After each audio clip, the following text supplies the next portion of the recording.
How did you first decide to become a journalist? Well, when I was in college, I had majored in journalism. I got out of the journalism school and went to, thought about business for a while, thought about computer science for a while, and journalism was more fun because you got to dabble in a lot of different topics all the time. So I ended up finishing out in journalism school at Baylor University in Waco, and I think the reason I stayed in journalism, which is probably the more appropriate question, because a lot of people who start out in journalism right out of college maybe don't stay after 5 years, but I stayed in it because it was just an interesting career. I started as a reporter, and it was a career in which I could constantly feed my curiosity about things going on around us every day, and it has always felt like a career in which I can make a difference in the community, and I could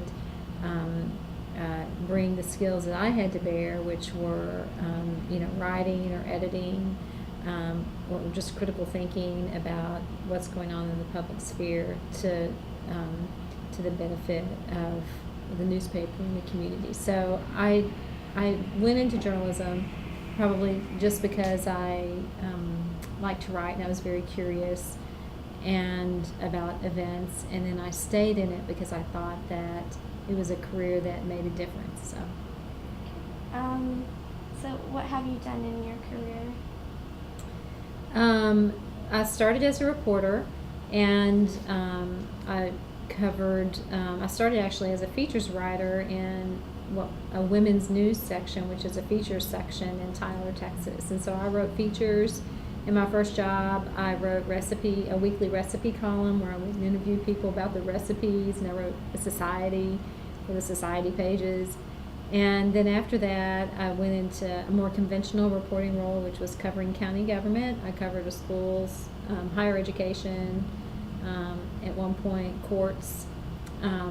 And then I became a business reporter, and that was really a big change for me, and that I just loved. And I covered utilities and the energy industry in Beaumont, Texas, and then moved to Corpus Christi, Texas, where I also was a business reporter and covered those things there, as well as really a lot of different things.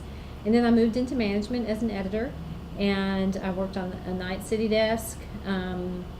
I worked as a business editor, a managing editor, and then the top editor in Corpus Christi. And then I came to Nashville at the Tennessean to take a job to be the business editor here. And after about 3 years of doing that, I moved into a new role, which was senior editor for news, that's the title now. It wasn't then, but which essentially is overseeing the news reporters and the business reporters, and then the editors, and overseeing the editors who oversee those teams, as well as I directly oversee the investigative team at the Tennessean. So do you prefer being an editor as to a reporter? I've been an editor a lot longer than I was a reporter. I was a reporter probably altogether 4 or 5 years out of the years I've been in journalism. And I loved being a reporter. I do like being an editor. I think the longer I've been in the business, I feel like that I have something to offer to reporters. Being an editor does allow you to work on a lot of different things, a lot of different types of content and stories. So they're both really fun. They're both great careers, but I have enjoyed being an editor. What about Nashville do you find interesting as far as a journalism perspective? Nashville is interesting because it is so diverse in terms of the topics to cover here. I was a business editor, and I had never been in a community where the music industry was a topic of coverage. So, from a business perspective, so that was a great. That was very interesting to think about. But Nashville itself is interesting. It's the state capital, so you're covering a lot of what happens at the state government level. Not only do you have a legislative session when the representatives are in town and they're passing bills and they're changing law and they're coming up with new policies. You also have the actual work of state government, which has far-reaching effects in communities across the state, in big and small ways. So that's been interesting. I know, for example, I worked with a reporter, I guess it's been about 3 or 4 years ago now, on the coverage of the Tennessee coal ash spill. So, so it can be as diverse as that to something, economic development, to, one of the things that one of the investigative reporters is doing now is looking at abuses in our court system and conservatorships, when people are put in conservatorships and someone is given control of their life and their finances because they're deemed unable to do that. They either have some medical issue, and then kind of what happens in those situations and some abuses that take place in terms of expenses of those cases. Okay. Another issue right now is the public records with the child services. Can you explain the fight to get those with the department? Right. So when we heard that, when we got reports, actually when a reporter heard that perhaps there was some underreporting of child death numbers, or there was concern about the number of child deaths, children who had come into contact with DCS at some point or were in the custody of the Department of Children's Services, we had a reporter who was very interested in that and started looking into it. And as we sort of unraveled, we realized that there were what appeared to be a really large number of children who had died, who had come into some kind of contact with the Department of Children's Services. And another reporter joined the team, and as they began to look at, what's going on here? Why are they dying? Has our state Department of Children's Services been doing everything it can to reduce the risk for the children who are dying? Are they following the protocols they're supposed to follow when they have word of a child that might be in danger? But when they get involved, it's because there's a high risk situation, or they've been alerted to that. And are they doing what they should be doing? So we wanted to look at state records to see if they were doing that. And there is a law that we believe allows us to be able to look at that, not to look at names of kids or anything like this, but to actually understand what the state has been doing. And they have disagreed with that and have not wanted to open those files. And so the Tennessean, under the leadership of our editor, Maria Deborah, pulled together a coalition of media organizations to sue the state to try to get that information and to bring some light into this corner of state government that's been very shadowed and very much held from public view. And I hope that effort is eventually successful. I think we have had some success, along the way, and we certainly have exposed cases, some other situations in the Department of Children's Services where things weren't being done right, and in fact, earlier this year, the commissioner for that agency stepped aside, so resigned. Wow. For national journalism, how do you feel the Tennessean has impacted it, being a very large state paper? Right. Well, I hope that I think the journalists in our room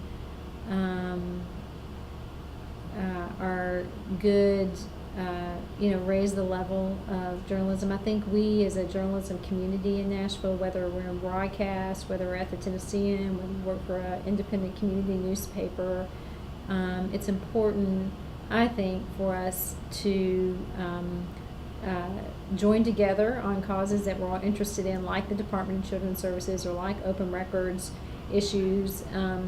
In terms of how the Tennessean has impacted journalism, I hope that what we've done is that we've done good journalism that has exposed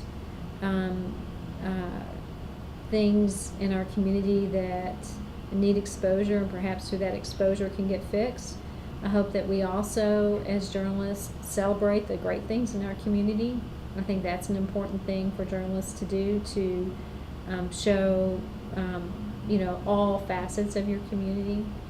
And I think that at the Tennessean we try to have make ethical decisions on how we cover the news. I mean, there's some things we won't do. We won't, we're not going to, we have a high standard for accuracy. If we make an error, we're going to correct it. If we're not going to, lie about who we are. When we're doing a story, we're not going to be underhanded. So I hope that we bring to the table a high standard. We're not going to have conflicts of interest. We're not going to write about our best friend or things like that, or we're not going to take money to write about something, but rather follow a higher principle on that. And so I hope that by doing that, we think we're upholding principles of journalism that really, I think, are widely followed in a lot of the industry, but sometimes you see that they're not followed in parts of the country or in other countries. So. During your time at the Tennessean, has there ever been something that was the most difficult situation, like a story everyone was complaining about, or there was a lot of backlash with? Yes, I can definitely think of stories that we have worked on in which people did not want them published, that it might put someone in, they did not want wrongdoing to come to light. Because it could potentially have an impact on them or their business, and so that it is not unusual to feel a lot of pressure from people before a story is publishing. Even if they don't know when it's publishing, they know we're working on it. It's not unusual to have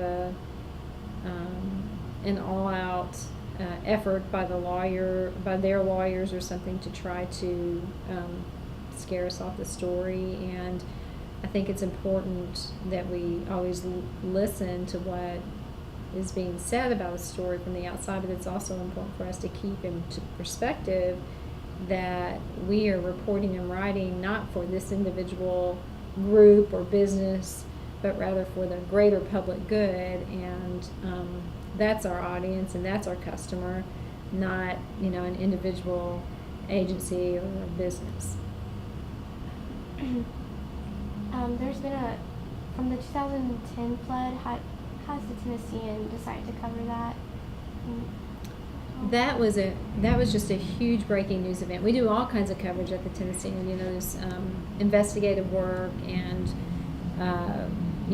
as I mentioned, features about our community and so forth. But a breaking news event is really can absorb the whole newsroom, and this one was huge.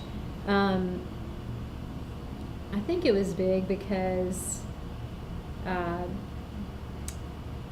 it was one of those things that was unfolding across the city, and it was slow. It was raining, and you have flooding here and there. But even though the actual flood took place over, Saturday, Sunday, Monday, and then you started to have receding and all of that after, it seemed very quick because it was happening in so many different parts of the city, and it was hard to pinpoint and give an idea. But I think that was a really good moment for the Tennessean in terms of doing public service for our community, because it was something that everyone in the community wanted to know what was going on and wanted to have an understanding of what was happening across the city. And I think that we were able to throw every resource at it. We opened up the paper, but more important, our digital product was huge and very vibrant and very updated,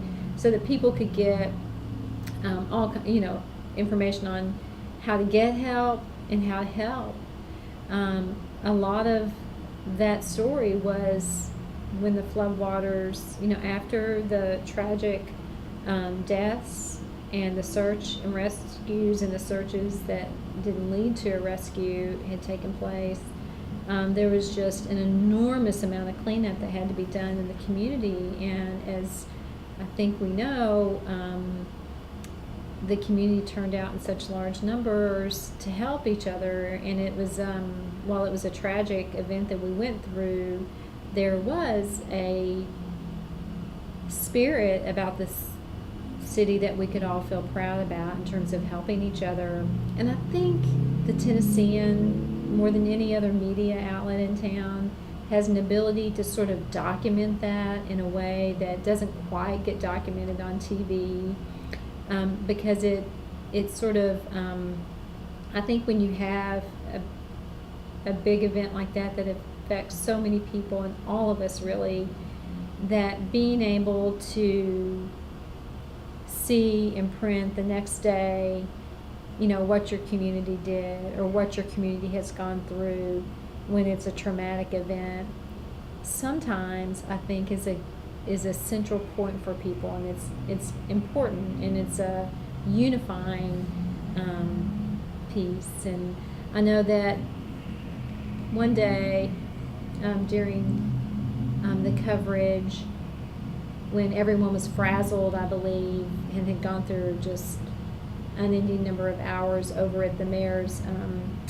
kind of their center for all their operations, I think he held up a paper the next day, and praised the city workers for all the work they had done. And so, being able to hold up something and say, hey, we went through this together, and we've been able to do this, and we can overcome this. There's nothing yet still like a print edition of a newspaper that can do that. You mentioned digital. How has the Tennessean managed to keep with the print edition as well as being on the internet and social media? Yeah, right. Well, yes. And we've had digital for a long time, but in terms of probably digital being more important than print, or that flip has been more recent. And actually, I think that what we realize is, rather than kind of measuring the levels of importance of each product, I think what we realize is that we touch people in different ways. And sometimes we touch people in multiple ways. While I'm here, while I'm out running my errands, I might want to, get the breaking news alert on my phone. While I'm at home at 6 or 7 o'clock at night and I'm going to see what happened during the day, I really might want to just check the Tennessean on my iPad while I'm also looking at Pinterest. Or, in the morning when I get up, I really want to look at the Williamson AM that came to my house, because I want to see if the pictures of my daughter's father-daughter dance from Lipscomb Elementary made it into the paper that Wednesday, so I can clip that out and she can see it. So people use our products in different ways. They use the print edition differently than they might use the web version, differently than they might use the version on their phone.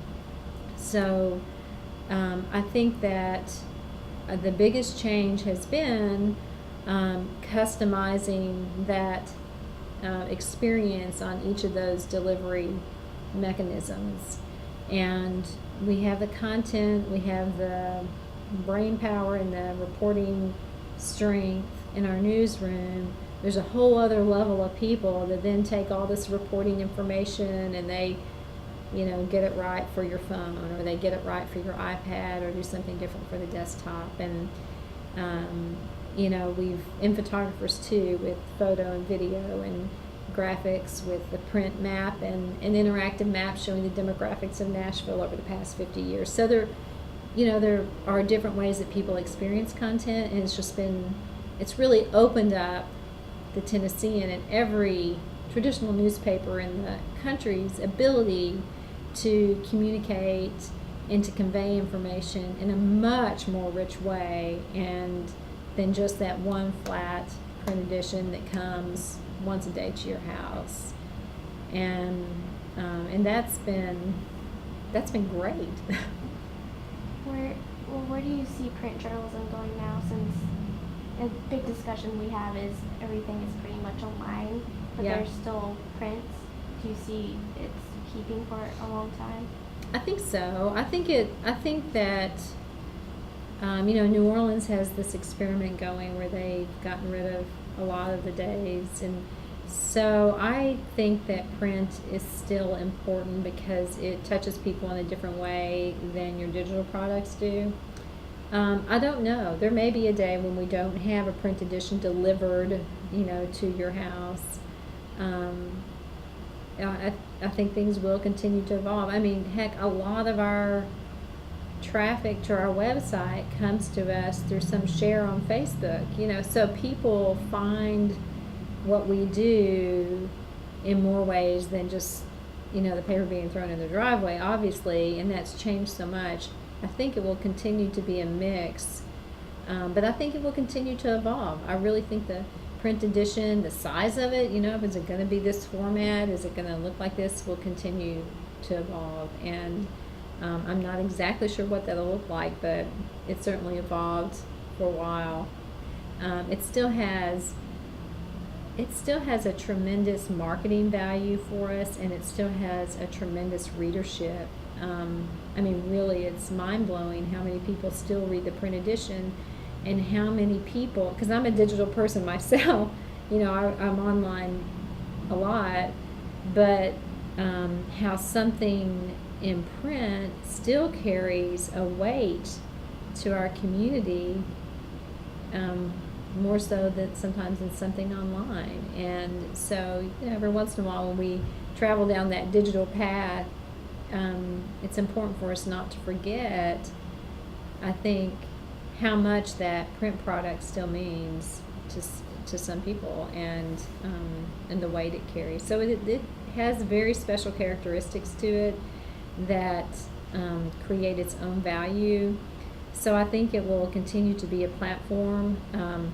I just think that the digital platforms, there's so much going on with those right now, and they're growing so rapidly that you can't not develop those at the rate that we're developing them. So, for students coming out of college and wanting to work in journalism, do you have any advice for them? Yes. Yes. I mean, depending on what you want to do, but I think that,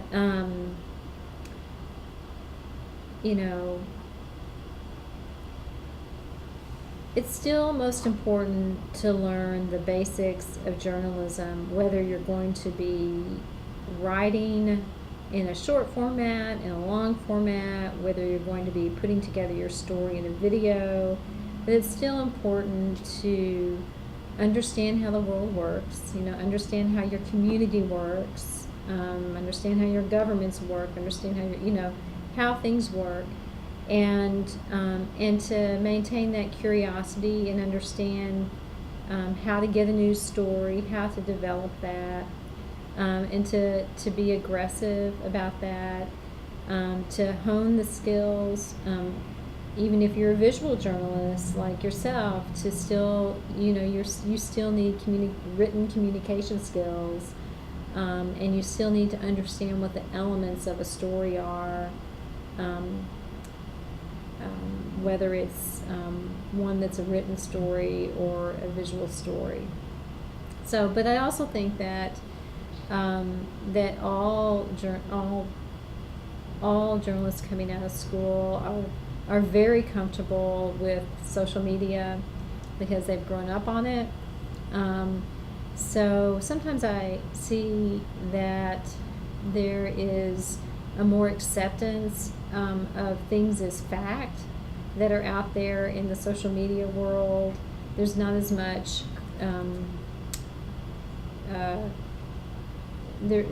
there's not as much skepticism or checking, and I think that going back to journalism basics, learning how to vet information, because I think at the end, a news organization is credible because if the Tennessean reports something, or fill in the blank on any major news organization that you trust them because you think they've done something to make sure that that's true. They're not just repeating what's out there.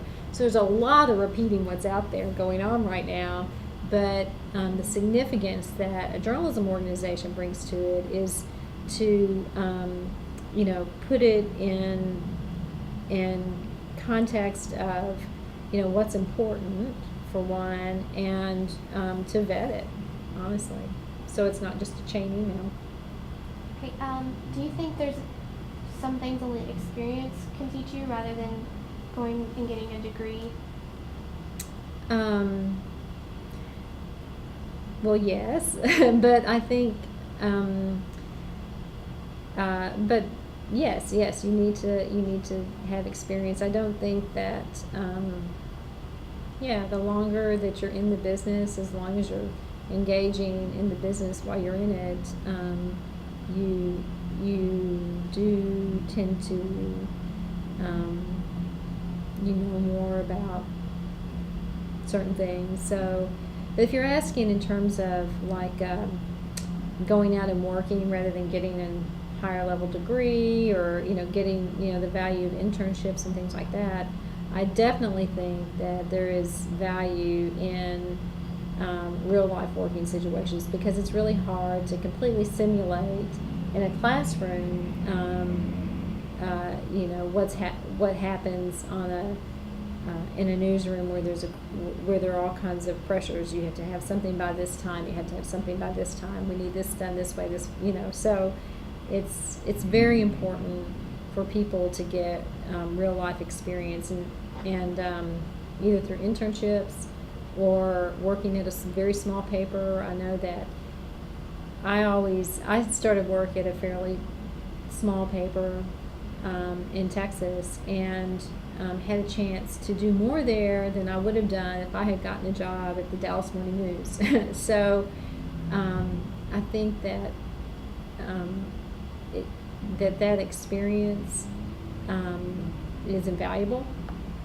So a degree is important. You learn a lot, in college. You learn a lot about how to think critically, and I think some of the people coming out of college are just top-notch, bright, and bring so much to the table in terms of ideas. But it is important to get into a real-life situation and just immerse yourself in it and get better at it. Is there anything else you want to say about the Tennessean or Nashville journalism? Well, the Tennessean, just has a real legacy in our community. We've done a couple of history projects lately at the Tennessean because of some anniversaries that had come up, and we don't do a lot of history projects around here, but as I look back at the work that the Tennessean has done, it does remind me how much of an impact it can have in a community.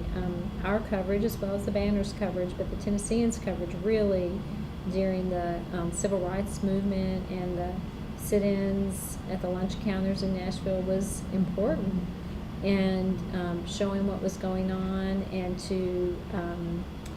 into I think putting a spotlight on an issue that eventually was changed in terms of segregation at the lunch counters. But I can look at that through a lot of the things the Tennessean has done as a community leader. And I think that's one of the responsibilities of big media organizations. Yes, most of us do exist we do make a profit, and we do employ people, but the community expects us to be a leader on things. And I think that every editor who's worked at the Tennessean has tried to do that. And our current editor, Maria Deborah, has done that.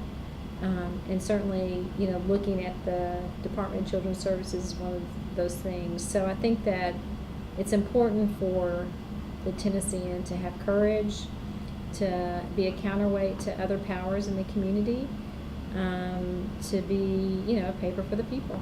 So. Thank you. Okay. Good. All right. Appreciate it. Yes, you're welcome. Now I got to get back to work. Yeah. I really do appreciate it because I know Sure. you're busy and everything. That is fine.